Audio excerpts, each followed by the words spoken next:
عبداللہ ابن مسعود سے دو حدیثیں منقول ہیں. ایک حدیث تو یہ ہے جس میں عبداللہ بن مسعود فرماتے ہیں کہ رسول اللہ صلی اللہ علیہ وسلم سے نقل کرتے ہیں کہ نبی صلی اللہ علیہ وسلم نے ایسے نماز پڑھی ہے, صرف تکبیر تحریمہ کے وقت رفع الیدین کیا, رکوع میں جاتے ہوئے رکوع سے اٹھتے ہوئے نہیں کیا. یہ ایک حدیث ہے. دوسری حدیث بالکل اسی کے مشابہ ہے جس میں عبداللہ بن مسعود کہتے ہیں کہ میں تمہیں ایسے نماز پڑھ کے بتاؤں جیسے نبی نے پڑھی ہے, اور اس میں بھی طریقہ یہی کہ صرف شروع میں کیا بعد میں نہیں کیا. عبداللہ بن مبارک نے پہلی والی حدیث کو ضعیف کہا ہے, دوسری کو نہیں کہا. میں اب عوام کی بات کر رہا ہوں کہ تقلید انتہائی درجے کی ہو رہی ہے. جو عالم یوٹیوب پہ کہہ دے نا کہ عبداللہ بن مبارک نے اس حدیث کو ضعیف کہا ہے, تو سب لوگ اسے لے کے مجھ پہ بوچھاڑ کر رہے ہیں, اور واٹس ایپ پہ مجھے ہنسی آتی ہے ان کی کہ تم یہ بات جو کر رہے ہو کہ عبداللہ بن مبارک نے کہا ہے کہ تم نے خود تحقیق کی ہے. تم میں سے کوئی انجینئر کی تقلید کر رہا ہے, کوئی زبیر علی زئی صاحب کی تقلید کر رہا ہے, کوئی فلاں مولوی صاحب کی تقلید کر رہا ہے. یہ تحقیق تو نہیں ہے نا. تحقیق اگر آپ کرتے اور ترمذی کا وہ صفحہ تفصیل سے پڑھتے تو آپ کو پتا چل جاتا کہ عبداللہ بن مبارک نے اس حدیث کو ضعیف نہیں کہا, بلکہ عبداللہ بن مسعود کی دوسری حدیث کو ضعیف کہا ہے. نہیں آ رہی میرا غلط بات. تو یہ سارے مقلد ہی ہیں, ان کو صرف ابو حنیفہ رحمۃ اللہ علیہ کی تقلید سے آر آتی ہے مجتہدین کی. باقی اپنی مسجد کے امام کی تقلید کر لو یا فلاں کتاب کے مصنف کی تقلید کر لو, اس سے ان کو کوئی کہیں شرک اور بدعت کی بدبو نہیں آتی ان لوگوں کو. تو وہ اتنی بھی تحقیق نہیں ہے. اور اس کی سب سے بڑی دلیل یہ ہے کہ عبداللہ بن مبارک اگر اس حدیث کو ضعیف کہتے نا تو پھر عبداللہ بن مبارک, پھر امام ترمذی اس حدیث کو حسن اور صحیح, ایک نسخے میں حسن کہا اور ایک میں حسن صحیح کہا. ناصر الدین البانی اس حدیث کو صحیح نہ کہتے, جو اہل حدیث غیر مقلد عالم تھے وہ. تو اس لیے عوام کا کام ہے میرے بھائی, فروعی مسائل میں سب کو درست سمجھیں اور راستہ بولو نا بھائی ایک کا اختیار ہے. شوافے بھی رفع الیدین کرتے ہیں, ہم ان کو بھی صحیح سمجھتے ہیں کیونکہ وہ فنٹر نہیں بنتے. کہتے ہیں یار ہمیں کیا پتا, یار اتنے بڑے امام نے کہا ہے, ان کی تحقیق ہے تو وہ بھی ٹھیک ہے تو ٹھیک ہے.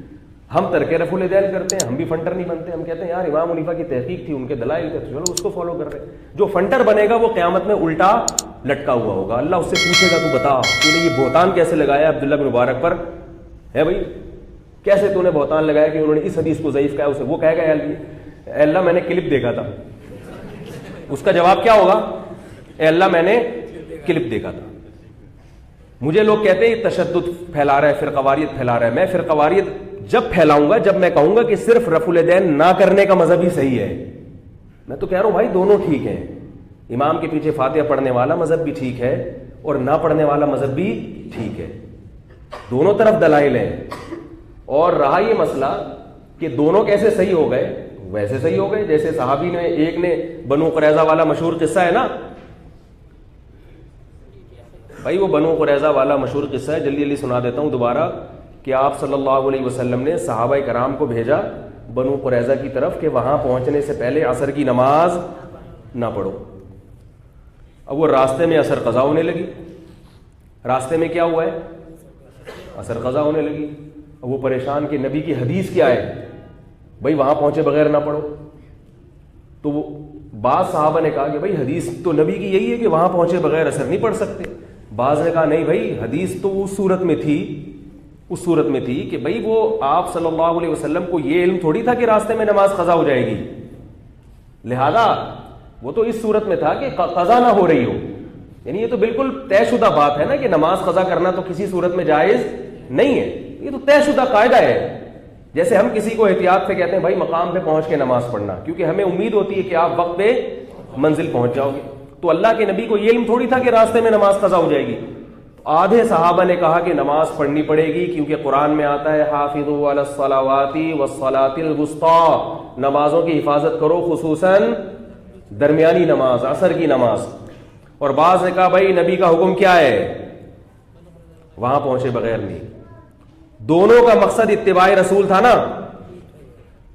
کتنا بڑا اختلاف ہوا ہے, کتنا بڑا اختلاف. رفع الیدین کا اختلاف اتنا بڑا نہیں ہے کیونکہ فجر کی ہم بھی 2 پڑھ رہے ہیں, رفع الیدین کرنے والی بھی 2 رکعت پڑھ رہے ہیں. جتنے سجدے وہ کر رہے ہیں اتنے ہم بھی کر رہے ہیں. وہ بھی رکوع کر رہے ہیں, ہم بھی رکوع کر رہے ہیں. وہ بھی فاتحہ پڑھ رہے ہیں, ہم بھی فاتحہ پڑھ رہے ہیں. وہ بھی سورت ملا رہے ہیں, ہم بھی سورت ملا رہے ہیں. وہ بھی رکوع میں سبحان ربی العظیم پڑھ رہے ہیں, ہم بھی.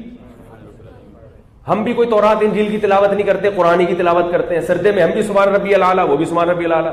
ہم بھی سلام دائیں بائیں، وہ بھی سلام دائیں بائیں. 2 رکعت کے بعد ہم بھی پتلی گلی سے نکلتے ہیں، وہ بھی پتلی گلی سے نکل لیتے ہیں. کیا خیال ہے؟ سب کچھ ایک جیسا ہے، اتنا سا فرق آ رہا ہے کہ بھائی وہ کہہ رہا ہے کہ یوں کر لو، ہم کہہ رہے ہیں کہ یوں نہ کرو.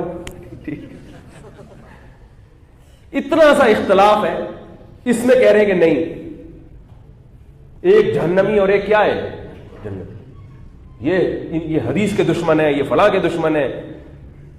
تو صحابی کا جو اختلاف ہوا تھا نا، وہ بہت بڑی نوعیت کا تھا. پہلا مسئلہ نماز کے بارے میں اختلاف ہوا، جو اسلام کا سب سے بڑا رکن ہے. روزے کے بارے میں اختلاف ہوتا تو وہ کم درجے کا تھا، زکوٰۃ کے بارے میں ہوتا کم درجے کا. اسلام میں نماز سے زیادہ اہمیت کسی چیز کی نہیں ہے. اور نماز کے طریقے پر اختلاف نہیں ہو رہا کہ ایسے پڑھنی ہے کہ ایسے. نفس وجود میں اختلاف ہو رہا ہے کہ پڑھنی بھی ہے کہ نہیں پڑھنی. ایک کہہ رہا ہے قضا کرنا نبی کا حکم، ایک کہہ رہا ہے قضا کرنا ناجائز اور حرام. یہی رائے تھی نا. اور نماز بھی کون سی؟ عصر کی. دیکھو یہ اللہ کی طرف سے واقعہ جو یہ ہوا ہے نا، یہ اتفاقی واقعہ نہیں ہے. یہ ان جیسے لوگ جو آج کل یوٹیوب پہ بیٹھے ہوئے ہیں نا، فتنہ پھیلا رہے امت میں، ان کو سمجھانے کے لیے یہ واقعہ وجود میں آیا ہے. اللہ نے کوئی اور مسئلے میں بھی اختلاف ہو سکتا تھا. عصر کی نماز میں اختلاف ہوا ہے جو سب سے زیادہ اہم ہے ضروع قرآن کے. اس کو قضا کرنا کسی صورت میں جائز. ویسے تو کوئی بھی نماز قضا کرنا جائز نہیں، لیکن عصر کی خاص اللہ نے تاکید کی ہے، خاص تاکید. اس نماز میں اختلاف ہو رہا ہے کہ پڑھنی ہے کہ نہیں پڑھنی. تو اللہ نے اس واقعے میں بتا دیا کہ جب اتنے بڑے مسئلے میں اختلاف ہو سکتا ہے اور دونوں فریق برحق ہو سکتے ہیں، جب یہ دونوں فریق نبی کے پاس لوٹے ہیں تو نبی نے کسی کو ملامت، بولو نا یار، نہیں کی. نبی نہیں کہ یہ والا جنت میں جائے گا، یہ والا کہاں جائے گا. اس نے تو حدیث کو فالو کیا ہے، اثر پڑھو، اور انہوں نے حدیث کے مقابلے میں عقل استعمال کی ہے. میں نے تو کہا تھا اثر نہیں پڑھو، تو تم نے کیوں نہیں پڑھی بھائی؟ تم نے کیوں پڑھی؟ میں نے تو کہا تھا کہ نہیں پڑھو، تم نے کیوں پڑھی؟ اگر آپ صلی اللہ علیہ وسلم یہ پوچھتے تو وہ کہتے تھے یا رسول اللہ ہمیں یہ سمجھ میں آیا کہ آپ کی حدیث کا مطلب ہی ہے. تو آج کا کوئی یوٹیوب والا ہوتا تو کہتے مطلب کچھ نہیں ہوتا حدیثوں میں، جیسے نبی نے فرما دیا بس ویسے عمل کر لو. یہ جو مجتہدین بیٹھ کے مطلب نکالتے ہیں نا، اصل میں ایکچولی اس حدیث کا یہ مفہوم بھی ہو سکتا ہے، یہ بھی ہو سکتا ہے. یہ مطلب کچھ نہیں ہوتا. کیوں نہیں ہوتا بھائی؟ ہوتا ہے. ایک حدیث کو دوسری حدیث پہ پیش کیا جاتا ہے، ایک حدیث کو قرآن کی آیتوں پہ پیش کیا جاتا ہے، بہت کچھ دیکھا جاتا ہے. ہر امام کا اپنا ایک اصول ہے، اس اصول سے وہ مسائل کا استنباط کرتے ہیں. یہ جو یوٹیوب پہ بیٹھ کے لوگ کلپ بنا رہے ہیں اور رفع الیدین نہ کرنے والوں پہ تانے دے رہے ہیں، ان سے میں ایک سوال پوچھتا ہوں کہ آپ امام مالک کے خلاف کیوں کلپ تیار نہیں کرتے؟ امام مالک نے موطا میں صاف حدیث بیان کی ہے ہاتھ باندھ کے نماز پڑھنے کی، مگر امام مالک کا فتویٰ آج تک جو چلا آ رہا ہے مالکی مذہب میں، ہاتھ چھوڑ کے نماز پڑھنے کا ہے. امام مالک حدیث نقل کر رہے ہیں، بولو بھائی، ہاتھ باندھنے کی، فتویٰ کیا دے رہے ہیں؟ ہاتھ چھوڑنے کی. کیوں؟ اس لیے کہ ان کے اپنے اصول ہیں مسائل استنباط کرنے کے. وہ کہتے ہیں حدیث میں ٹھیک ہے آ رہا ہے، لیکن اہل مدینہ کیا کر رہے ہیں؟ ہاتھ چھوڑ کے نماز پڑھ رہے ہیں. اور اہل مدینہ نے نبی کی آخری نماز دیکھی ہے. نہیں یار بات سمجھ. تو موطا کی تو ساری حدیثیں بخاری میں آئی ہیں، ہاتھ باندھنے والی بھی بخاری میں آئی ہے. تو امام مالک بخاری کو ترجیح نہیں دے رہے، کس کو ترجیح دے رہے ہیں؟ اہل مدینہ کے عمل کو.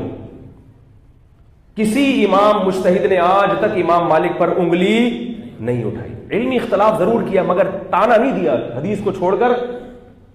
خود حدیث لکھ بھی رہے ہیں لیکن اس کو کیوں؟ وہ کہتے ہیں بھائی میں اہل مدینہ کے عمل کو فالو کروں گا. تو اسی طرح یاد رکھو رفع الیدین کے بارے میں اگر حدیثیں کثرت سے بھی ہیں، لیکن امام ابو حنیفہ کا اصول یہ ہے ہی نہیں کہ جس طرف حدیثیں زیادہ ہوں گی میں اس کو فالو کروں گا. یہ اصول ہی نہیں ہے ان کا. وجہ اس کی یہ ہے کہ جیسے امام مالک اہل مدینہ کے عمل کو فالو کرتے ہیں، امام ابو حنیفہ رحمہ اللہ تعالی اہل کوفہ کے عمل کو فالو کرتے ہیں. کیونکہ اہل کوفہ میں حضرت علی رضی اللہ تعالیٰ عنہ جب ہجرت کر کے کوفہ گئے ہیں تو 1400 صحابہ گئے حضرت علی کے ساتھ، اور وہ سارے صحابہ علمی لحاظ سے علم کی بلندیوں پر پہنچے ہوئے تھے، جن میں عبداللہ بن مسعود بھی تھے. تو وہ ان کی نماز جو تواتر سے چلی آ رہی ہے. امام ابو حنیفہ کے جتنے بھی اساتذہ ہیں، حماد الکوفی جو کوفہ کے بہت بڑے فقیہ تھے، پھر ان کے استاد سے ابراہیم نخعی بھی رفع الیدین نہیں کرتے تھے، حالانکہ یہ تو بخاریوں کے راوی میں سے ہیں. امام بخاری امام ابراہیم نخعی کا نام بڑے احترام سے لیتے ہیں، تو کیا ایک کلپ ابراہیم نخعی کے خلاف بھی بناؤ گے؟ کیسے سمجھائیں بھائی؟ ابراہیم نخعی پہ بھی یہ الزام لگاؤ گے کہ وہ نبی کی حدیث کی مخالفت کر رہے ہیں؟ وہ کہہ رہے نہیں بھائی، اتنے سارے جو علم کے سمندر یہاں پر صحابہ کرام کے شاگرد ہیں، یہ نہیں کر رہے. اس کا مطلب ان کی رائے میں نبی کی آخری نماز کیا تھی؟ ان کی رائے میں آخری نماز یہ تھی کہ آپ صلی اللہ علیہ وسلم نے اس کو ترک کر دیا تھا. اب کوئی کہے بخاری میں دکھاؤ گے ترک کر دیا تھا، مسلم میں دکھاؤ. نہیں دکھا رہے بھائی، آپ کی مرضی کی دلیل ہم کیوں بتائیں؟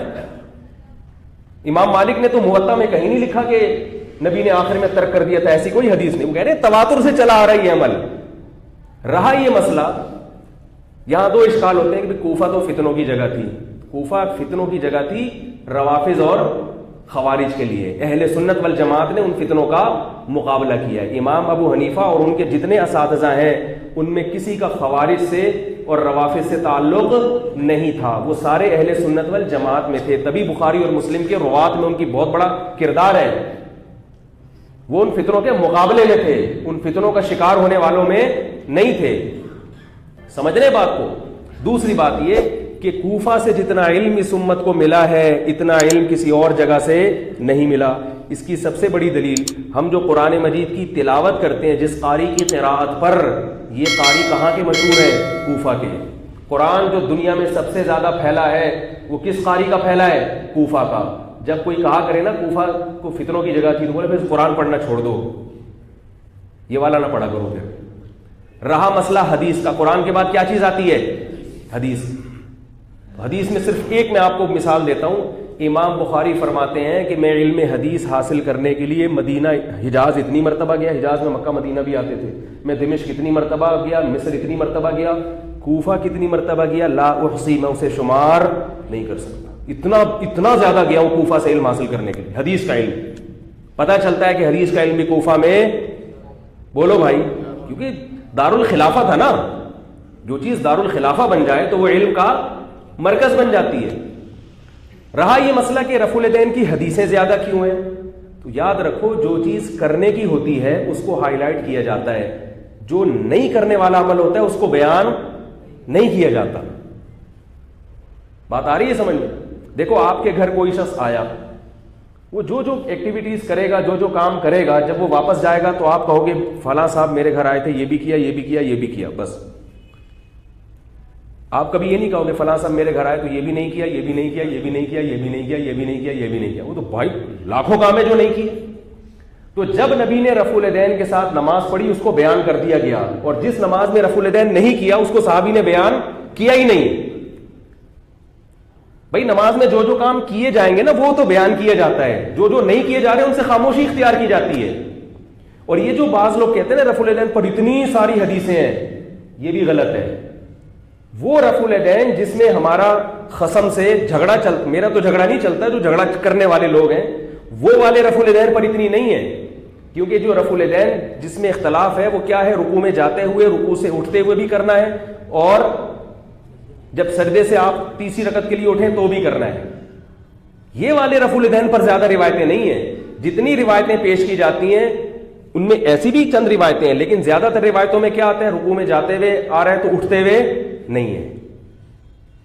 بات آ رہی ہے سمجھ میں؟ اس طرح کی روایتیں بھی ہیں. اس سے کیا پتہ چل رہا ہے کہ اٹھتے ہوئے آپ صلی اللہ علیہ وسلم نے ترک کر دیا. اسی سے استدلال کیا ہے فقہاء حنفیہ نے کہ رفع الیدین کے معاملے میں رسول اللہ صلی اللہ علیہ وسلم کا عمل مختلف دور میں مختلف رہا ہے. کیونکہ بخاری میں اگر آپ حدیثیں اٹھا کے دیکھیں گے تو بعض حدیثوں میں آ رہا ہے رکوع میں جاتے ہوئے بھی کیا، رکوع سے اٹھتے ہوئے بھی کیا، تیسری رکعت کے لیے اٹھتے ہوئے بھی کیا.